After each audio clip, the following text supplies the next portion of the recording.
So previous class we have seen this homework, taken this homework.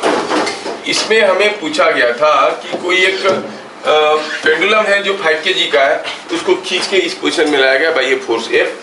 पूछा था question में कि what is the force required to hold it in a position making 60 degree with a vertical, है ना? तो आप में से हर कोई कर दिया है, बस किसी एक का डाउट है तो उसको बता रहा हूँ। तो पहले हम क्या करते हैं, free body diagram. Free body diagram किसका करेंगे? स्फीयर का करेंगे। स्फीयर के ऊपर कितने ठो फोर्स आ रहा है? 3। एक फोर्स तो मैं खींच रहा हूँ, दूसरा ये थ्रेड उसको पुल कर रहा है कि पुश कर रहा है? पुल कर रहा है। So these are the two contact forces. तीसरा इज अ फील्ड फोर्स और नॉन कॉन्टैक्ट फोर्स, जो इसका वेट है कितना है? 5 kg है तो वेट है 5g। ये जो फ्री बॉडी डायग्राम बना, इस फ्री बॉडी डायग्राम में क्या आपको समझ में आया कि ये एंगल कितना है? 30 डिग्री। अगर ये एंगल 30 डिग्री हुआ, ये एंगल 30 डिग्री हुआ, तो ये पूरा एंगल कितना हुआ? 120। ये 120 डिग्री है और ये 150 डिग्री है और ये 90। 3 forces acting like this keep the body in equilibrium। तो आप क्या कर सकते हो? By Lami's theorem.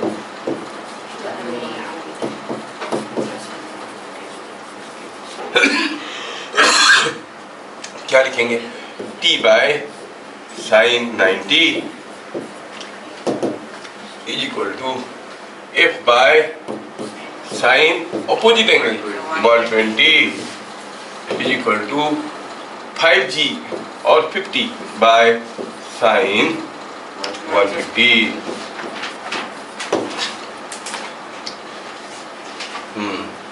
क्या दिव्यज्योति को समझ में नहीं आया था? अभी हो गया? मतलब कैसे हो गया? तुम ट्राई नहीं किया होगा। तो इससे ये पता चलता है कि साइन 90 तो 1 है, so it is t। f तो पता करना है, लेकिन साइन 120 होता है √3/2 which is 50 बाय साइन 150 होता है 1/2। सिंप्लीफाई करो, आपको f का वैल्यू मिल जाएगा 50√3 आया। चलिए स्टार्ट डूइंग दिस क्वेश्चंस।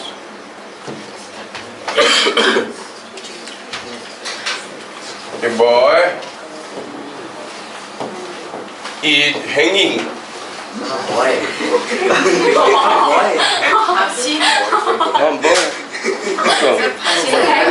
अरे hanging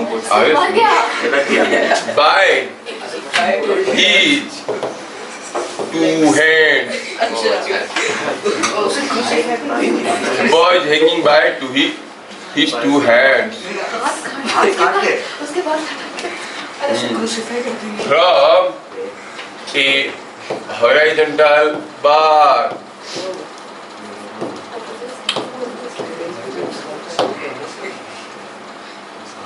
Horizontal bar। The angle between hands is कुछ भी ले लो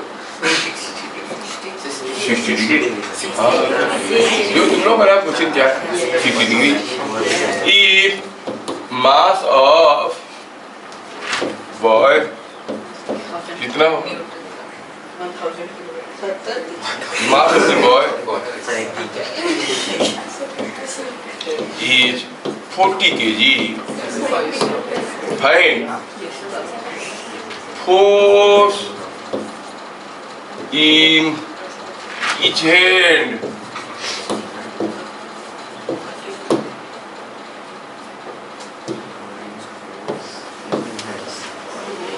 ठीक है? एक लड़का किसी एक हॉरिजॉन्टल बार से घूम रहा है, समझ में आया? तो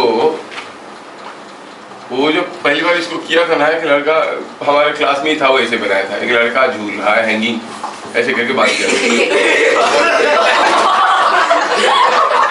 तुम लोग बोले तो मेरे को याद आया। Now the boy is hanging like this, ठीक है। दोनों हाथ के बीच में एंगल कितना है? दोनों हाथ के बीच में एंगल है 60 डिग्री। ये एंगल दिया है 60 डिग्री, ठीक है। ये झूल रहा है। फिर मैं इतना क्या देख रहा है? कोई लड़का नहीं दिखा?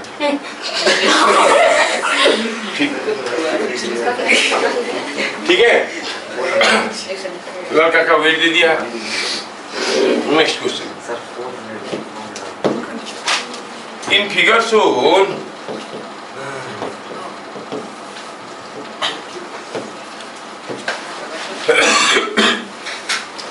find contact force or incline and tension in thread। यहाँ पर कोई एक इंक्लाइन प्लेन है और इसमें कोई एक ब्लॉक को ऐसे रखा गया है, ठीक है, और इसको ऐसे बांध दिया गया है। ब्लॉक का मास m है और ये एंगल थीटा है ना? अच्छा, ठीक है। नेक्स्ट, हाँ, you have to find tension in the thread. Theta no theta. You have to get the answer in terms of m and theta.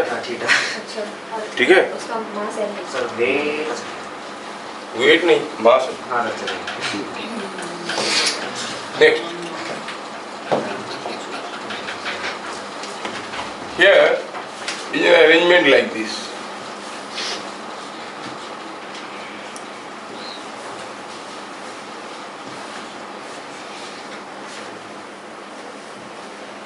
कितना सिंपल है।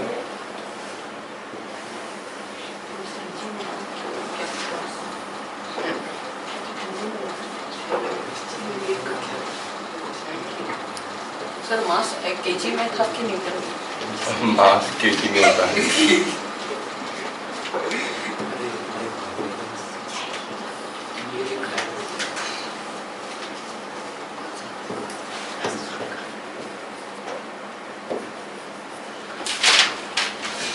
Find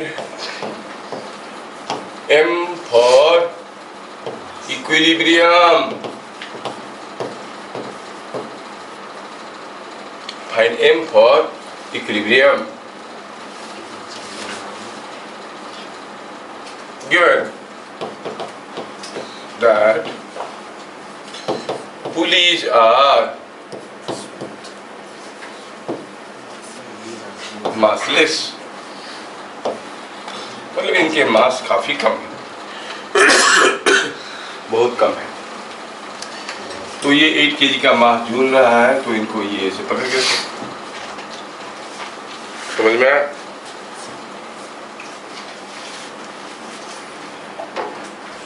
ठीक है, बना दिए?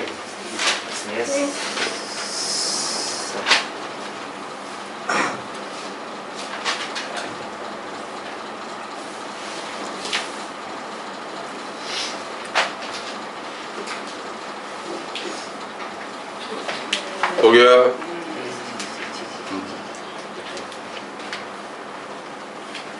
Next,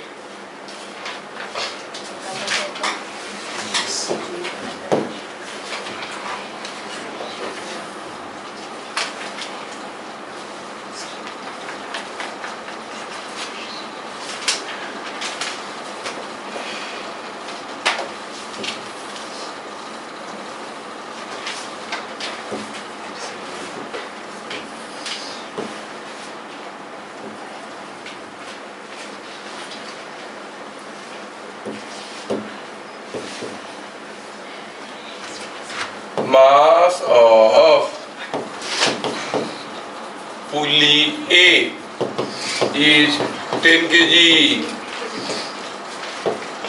Find what should be mass of pulley B for equilibrium.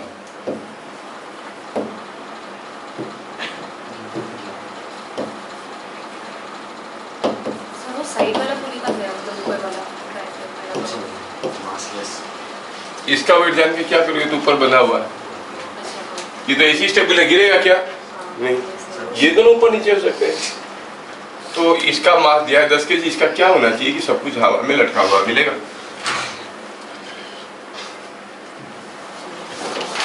हो गया। Next mass of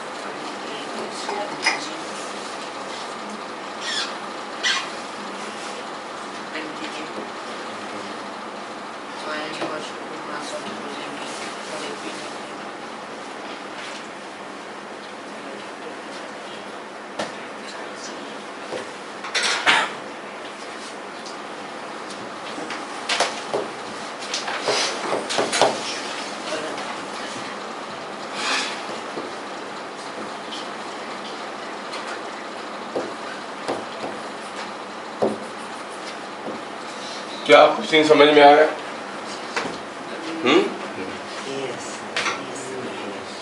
ठीक है, ये ज्यादा बड़ा दिखेगा इसको।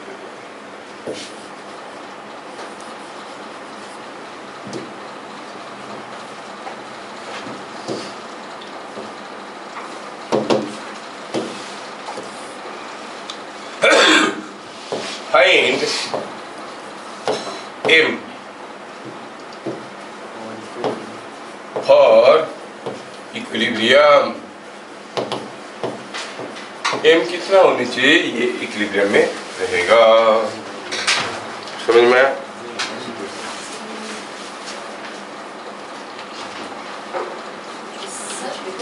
हाँ, क्या क्वेश्चन समझ में आ रहा है?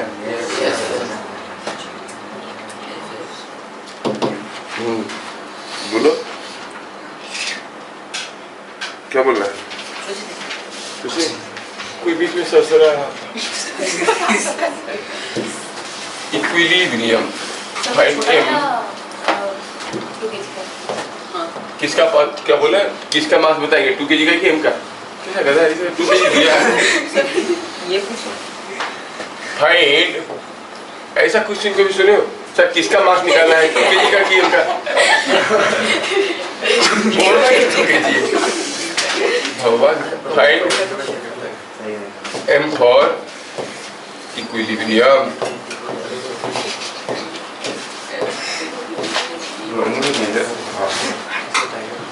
Next.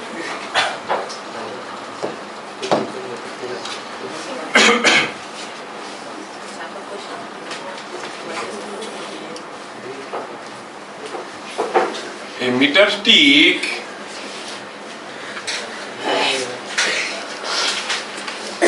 is suspended by 2 threads.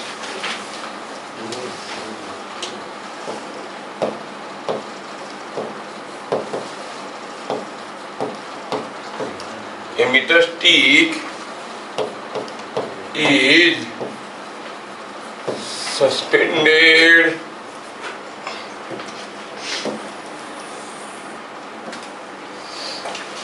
by 2 threads. इनका लेंथ दिया हुआ 30 सेंटीमीटर, ये 70 सेंटीमीटर, और ये मीटर स्टिक है तो ये 0 है, ये 100 है, ये 0 है, ये 100 है।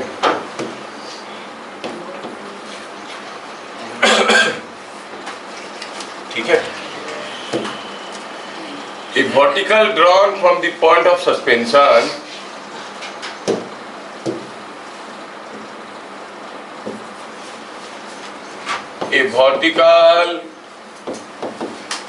drawn from point of suspension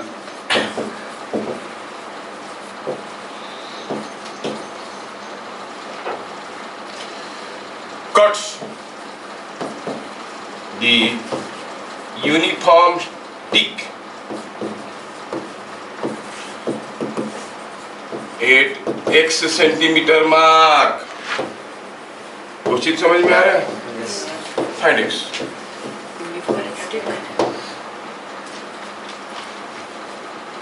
question समझ में आया? x पता करना है। सर मतलब कोई भी रैंडम है क्या रैंडम? सर लाइन रैंडम नहीं, ये वर्टिकल बोलना हो तो ये वर्टिकल लाइन, वर्टिकल अगर यहाँ से वर्टिकल लाइन ड्रॉ करेंगे तो ये x सेंटीमीटर में कट कर रहा है। ये समझ में आया? थोड़ा ज्योमेट्री लगेगा, कुछ नहीं, एकदम सिंपल। ट्राई कर लेना। Find x।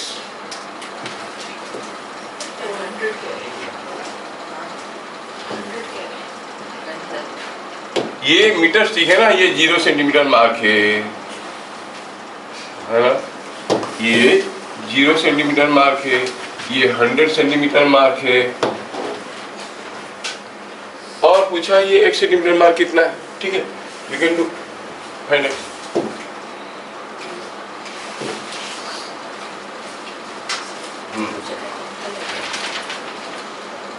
नेक्स्ट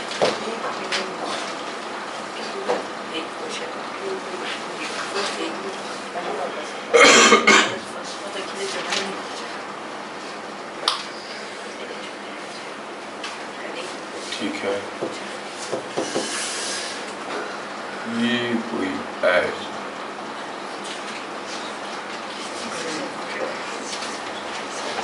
यहाँ पर कोई ब्लॉक लगा है और यहाँ पर कोई एक रिंग के थ्रू से थ्रेड लगा है।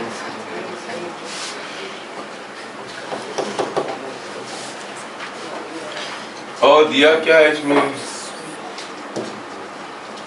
दिया ये है कि इसका मास 5 kg। तो बताओ T1 और T2 क्या है? ये कोई रिंग लगा के इसे बांध दिए। Find T1 and T2 in the adjoining figure।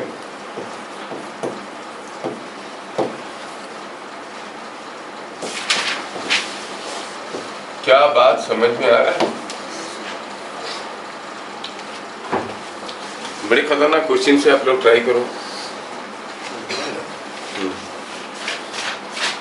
Try them out, देखेंगे। चलिए ये क्वेश्चन को मैं करता हूँ। लड़का तब से झूल रहा है। A boy is hanging by his 2 hands from a horizontal bar. The angle between hands is 60 degree. If mass of boy is 40 kg, find force in each hand। ये 60 डिग्री दिया है ना? दोनों हाथ के बीच में एंगल कितना है? 60 डिग्री। ये एंगल 60 डिग्री है। ठीक है, मैं इसको ऐसे कहता हूँ। Now consider the boy as a forward mass। और उसके ऊपर 2 फोर्स आ रहे हैं, दोनों हाथों से 2 फोर्स आ रहे हैं, तो ऑब्वियसली सिमेट्री से पता चल रहा है कि कौन से हाथ में ज्यादा फोर्स होगा, लेफ्ट हैंड की राइट हैंड में? दोनों इक्वल ही होगा। बढ़िया, समझ में? और उसका अपना वेट भी तो है।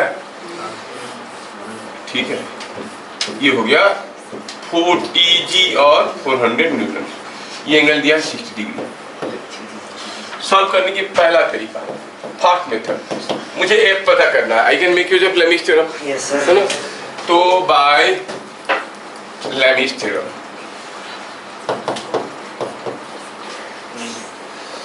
आप कहोगे कि ये एफ है, ये एफ है, और ये एंगल कितना है?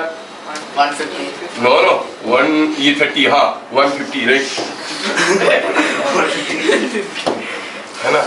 तो आप कहोगे F by sine 150 is equal to 40 by 400 by sin 60.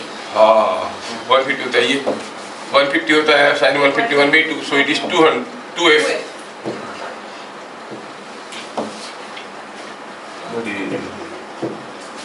2f ये हो गया √3/2 800 तो क्या मिला f का वैल्यू 400/200. क्या सबका हुआ था Yes, sir. Yes, sir. ठीक ये था first method second method See there are three forces acting on the body and the body is at rest. तीन फोर्स आ रहे हैं कौन कौन F and 400 बॉडी रेस्ट में तो ये तीनों फोर्स का रिजल्टेंट कितना है 0 मतलब इसमें से किसी दो को जोड़ो तो तीसरे का इक्वल एंड अपोजिट होगा नहीं मतलब F और F का जो रिजल्टेंट होगा वो कितना होगा 400 ऊपर की तरफ होगा ऊपर की तरफ 400 होगा है ना तो here is resultant of F and F is equal to and opposite to 400 Newton equal to and opposite to weight. So the resultant of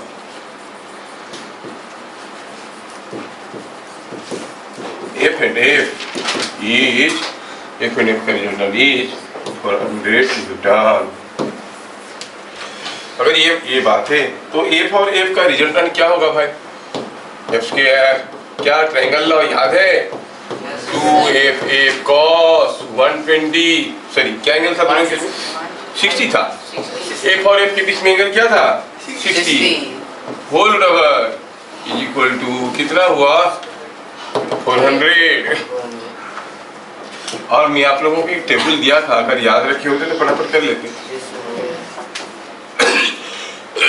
दोनों फोर्स F एंड F उनके बीच में एंगल 60 डिग्री तो रिजल्टेंट √3f होता था Yes, sir.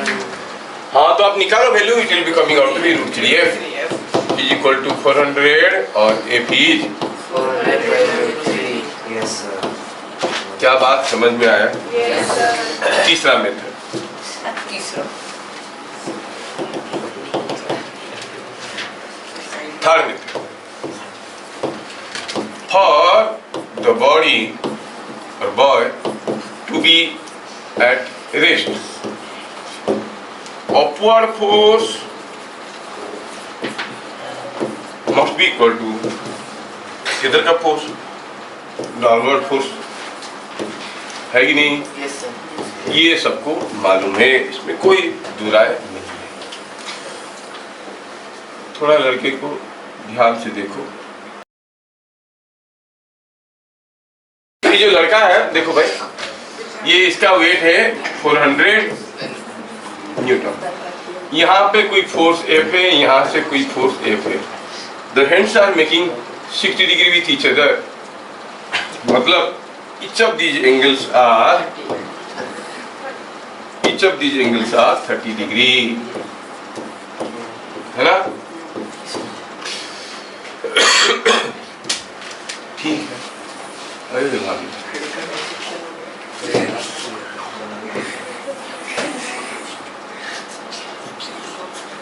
थोड़ा सा एक थोड़ी जगह बना देता हूँ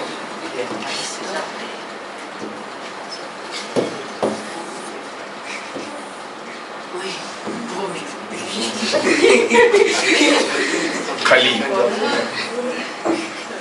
चलो ठीक है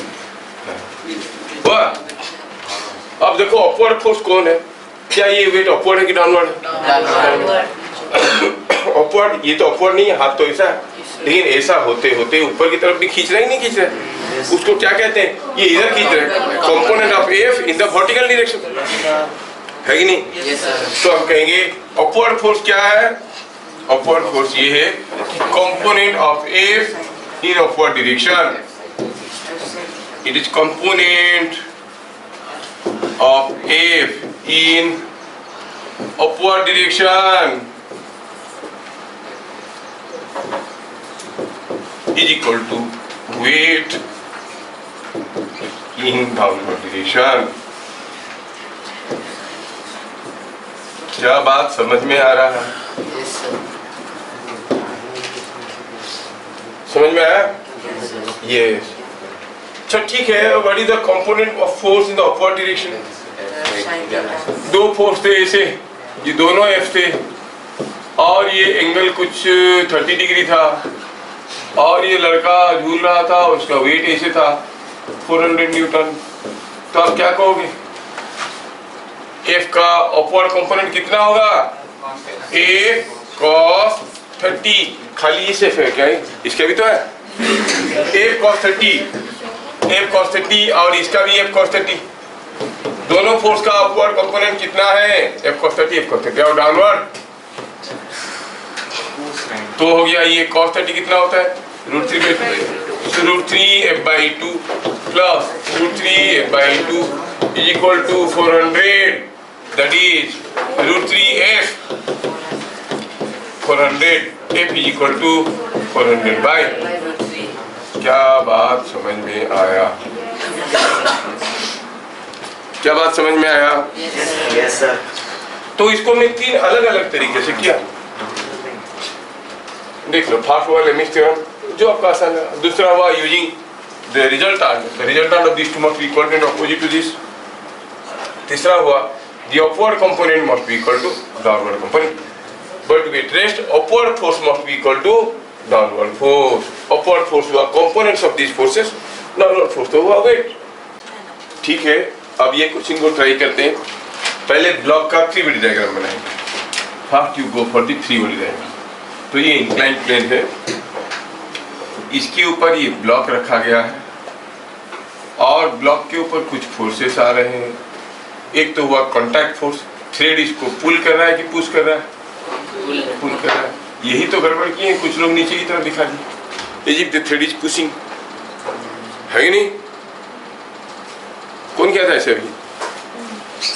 हाँ ठीक। और वेट, अच्छा, ये जो इंक्लाइन प्लेन है वो ब्लॉक को पुश कर रहा है कि पुल कर रहा है? तीसरा हुआ there is a weight mg।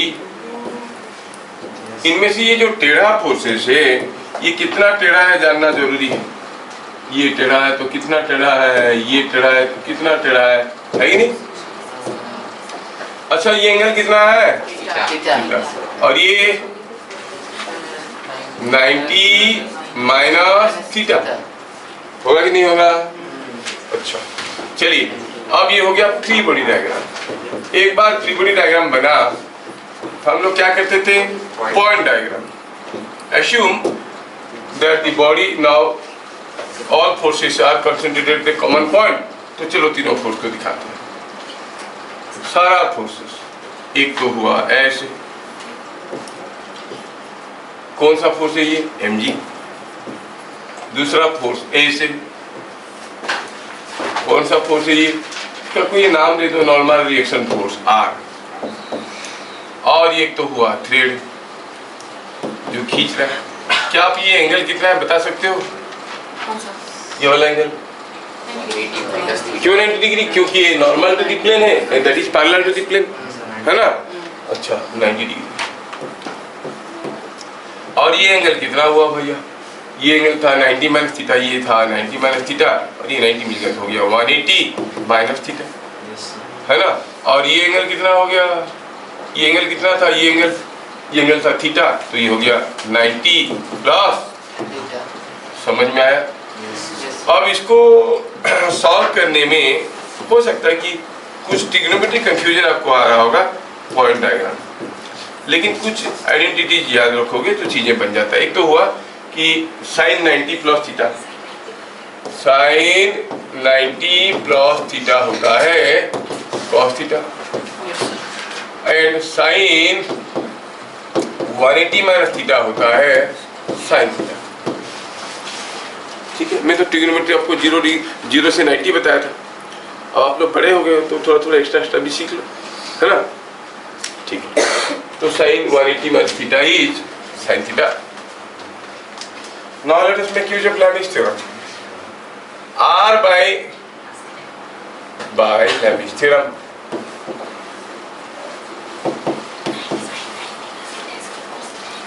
Are by R क्या है normal reaction R by sine 90 plus theta is equal to T by sine कितना होगा टी बाय साइन जिनका नहीं हो रहा है वही नहीं बोल रहे T by sine 180 minus theta is equal to weight कितना था एम जी बाय साइन देखो एम जी बाय साइन 90 अब इसमें और क्या रखा है इसको लिख सकते हो R by cos theta is equal to T by sine theta is equal to M G तो आर हो गया M G cos theta T हो गया M G sine theta sir वो तो sine 90 minus theta cos theta. Yes sir वो 90 sign 90 plus theta भी होता है इसलिए तुम्हें बताया कि 90 से ऊपर भी हाँ प्लस अरे कितने जाता है हम बताए थे कि नहीं बताए थे sine 30 equal sine 120 180 minus 90 minus theta. हाँ ऐसे क्यों सोचो तो ये होता है T equal to M G sine theta क्या समझ में आया यस सर अगला क्वेश्चन ट्राई करो ये क्वेश्चन में करूँ क्या हां sir 2 KG 2 KG 4 4 kg KG 2 KG sir मेरा 2 केजी आया हां सर चलो देखते हैं फाइंड एम फॉर इक्विलिब्रियम ऐसा क्वेश्चन में पहले देखो कि ये जो थ्रेड है भाई ये thread is a continuous thread है कि नहीं तो बताओ कहाँ पे टेंशन ज्यादा होगा यहाँ पे टेंशन ज्यादा होगा कि यहाँ पे टेंशन ज्यादा होगा continuous thread passing over smooth supports tension is same हर जगह टेंशन डिस्ट्रीब्यूटेड।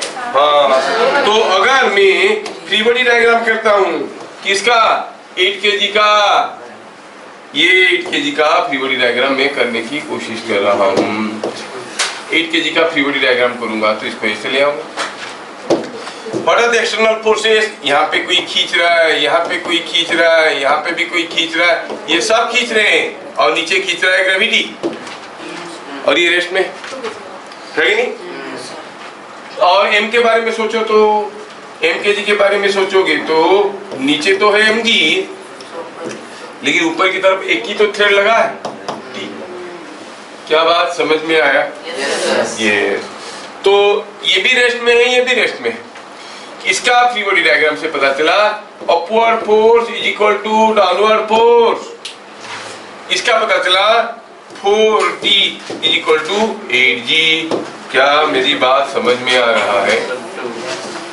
यस सर आया समझ में तो दो इक्वेशन आए एक तो आया 4T is equal to 8G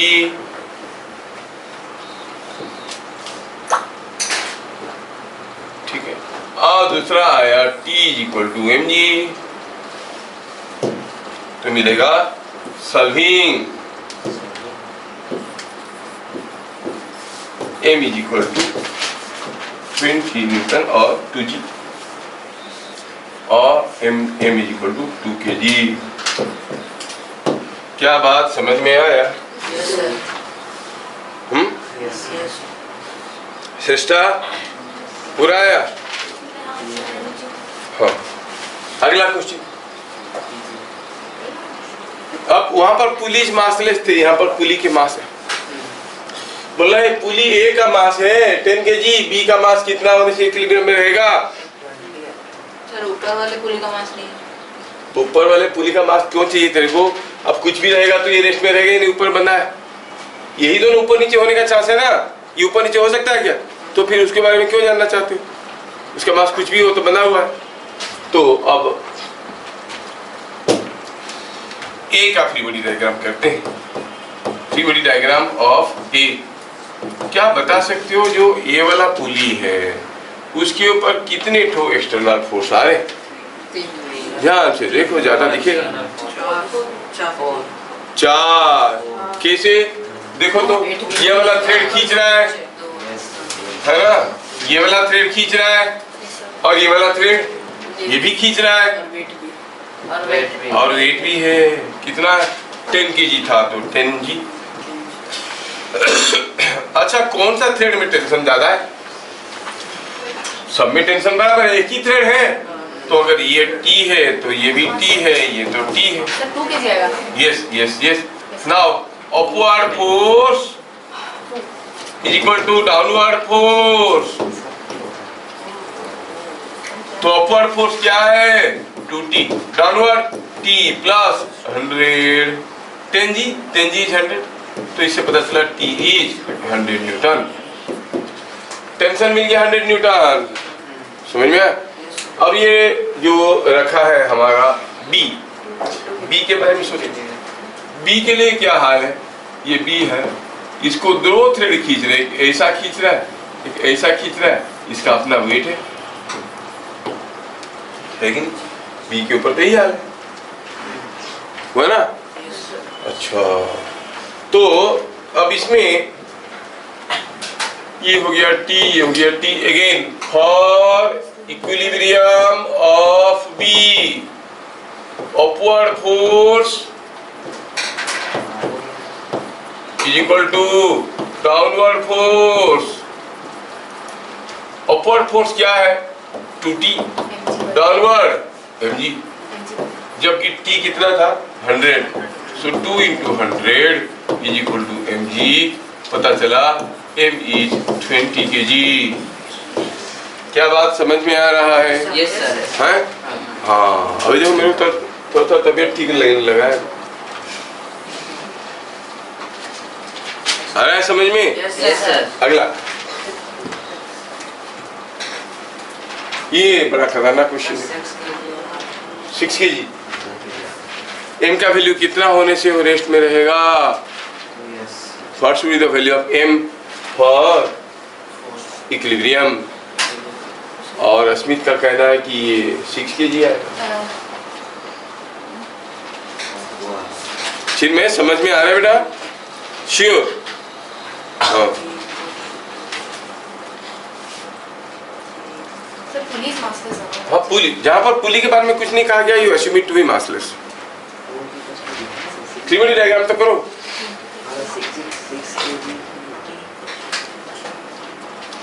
त्रिकोणीय डायग्राम। अच्छा पहले बताओ कि अगर ये पुली में टेंशन यहाँ पे टेंशन T1 है, सपोज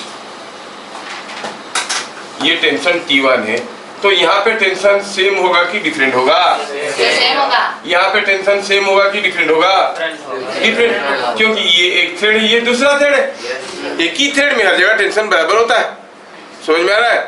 यस। तो free body diagram of 2 kg दिखाया तो 2 kg झूल रहा है, गिर क्यों नहीं रहा है?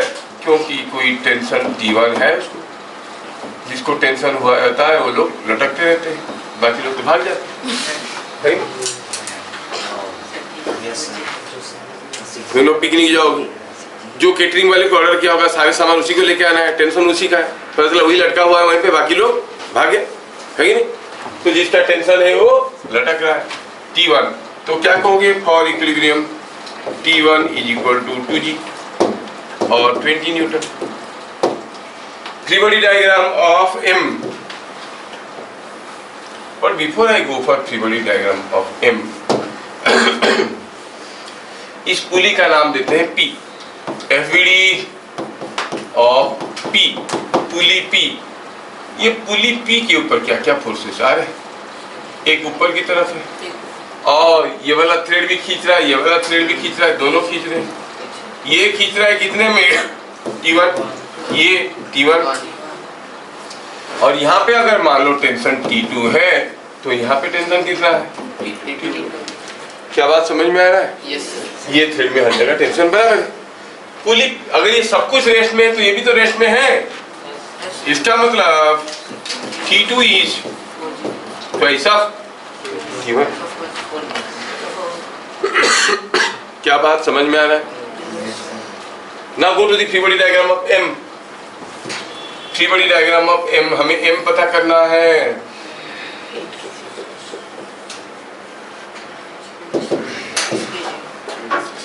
Free body diagram of M, M का फ्री बॉडी डायग्राम करेंगे तो देखेंगे जो M है इसके ऊपर कुछ फोर्सेस आ रहे हैं।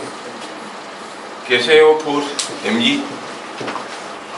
और ये भी खींच रहा है, ये कितना फोर्स में खींच रहा है T1, और ये तो आप कहोगे mg is equal to T1 plus T2. T2 is twice of T1. T2 is twice of T1. So it is coming out to be 3T1. And T1 is 2G. So it is equal to 6G. तो m is 6 kg. है समझ में? Yes sir. ये पकड़ में आया? Yes sir. ठीक है। सारे फंडामेंटल क्वेश्चन दिया हूँ इसमें। वैसे देखने में ये क्वेश्चन कितना सिंपल दिख रहा है, आंसर निकालने में धुआं निकल जाएगा, नहीं? लेकिन अभी जब मैं इसे बताऊंगा तो आपको लगेगा कि हाँ कुछ नहीं है इसमें। हाँ स्मित बोल। सर मुझे लगता है कि मतलब क्योंकि the sticks should remain at rest, the forces have to be concurrent. तो सर अगर सर ये दोनों जिस पॉइंट में मिल रहे हैं उस वेट को भी उसी पॉइंट के मतलब ऑन दैट सेम लाइन उसको एक्ट करना है and weight acts at the mid point. हाँ यू आर वेरी करेक्ट। अभी अगर मैं सोचूं कि ये जो डंडा है भैया, ये जो डंडा है, ये डंडा अगर रेस्ट में है, ये डंडा रेस्ट में है, तो डंडे के ऊपर कितने फोर्स आ रहे हैं? एक फोर्स ऐसा आ रहा है, ये खींच रहा है, एक ये खींच रहा है, ये सारा फोर्स यहाँ पे मिल रहा है, और इसका अपना एक वेट भी तो है। वेट कहाँ एक्ट कर रहा होगा? बीच पॉइंट में। और these are the three forces keeping the danda in equilibrium, so they must be concurrent, है कि नहीं? That means the vertical line must pass through 50 centimeter mark. क्या बात समझ में आया? तीनों फोर्स को concurrent होना जरूरी है। Three forces acting on a body keep it in equilibrium, the forces must be concurrent. समझ में आया क्या? Yes. बढ़िया। Forces must be concurrent. They must have their line of actions parallel or concurrent. तो weight must act along this line. क्या ये सबको समझ में आया? Yes sir.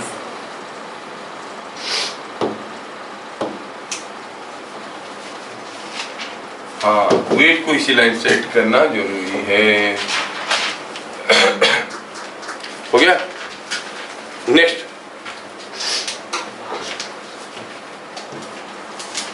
ये को फाइंड T1 and T2।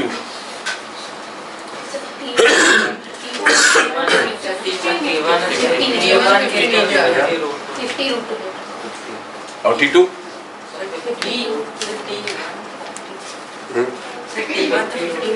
हाँ T2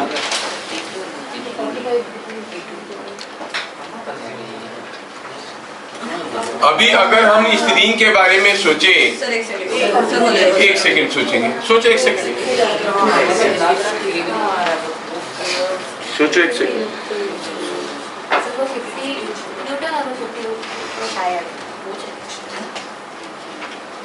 ठीक है, ठीक है।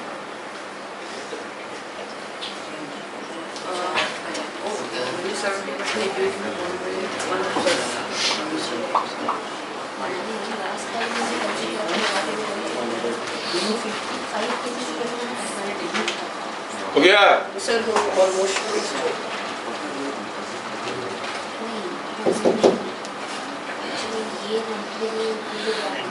कितना मेहनत कर रहे बच्चे, but that is the way you learn. Sir हो गया Sir 50 to 2। Yes sir. बहुत बढ़िया, बहुत बढ़िया। पूरा क्रैक कर दिया। ये क्लियरली दिखाया गया है यहाँ पर कि एंगल है 90 डिग्री, है ना? ये एंगल है 90 डिग्री, और दिया है कि ये टेंशन अगर T1 है, in a continuous thread tension at every point has to be same.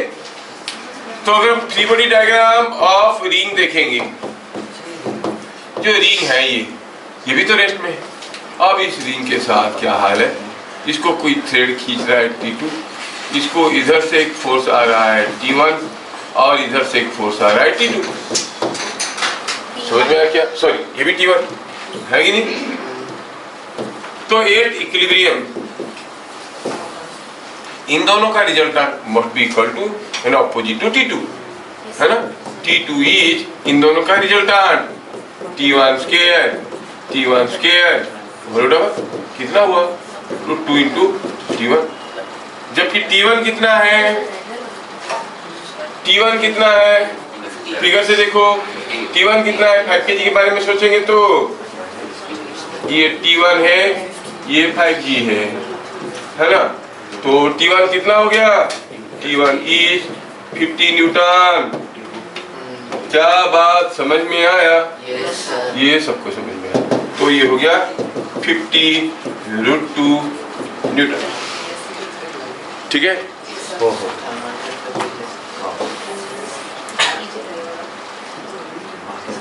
क्या ये सबको समझ में आया? Yes sir. 50√2 न्यूटन। इस क्वेश्चन को थोड़ा सा बदल देंगे तो तुम लोग कर सकते हो? Yes sir. चलो देखते हैं, ट्राई करो, मैं बदल देता हूँ। I'll change the question. ये दिया है, थोड़ा सा बदल देते हैं क्वेश्चन।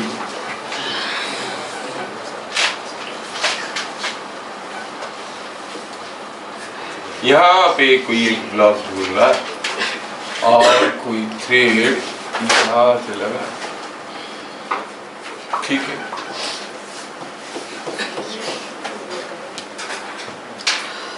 दिया है कि ये एंगल दिया है अल्फा और ये एंगल दिया है बीटा।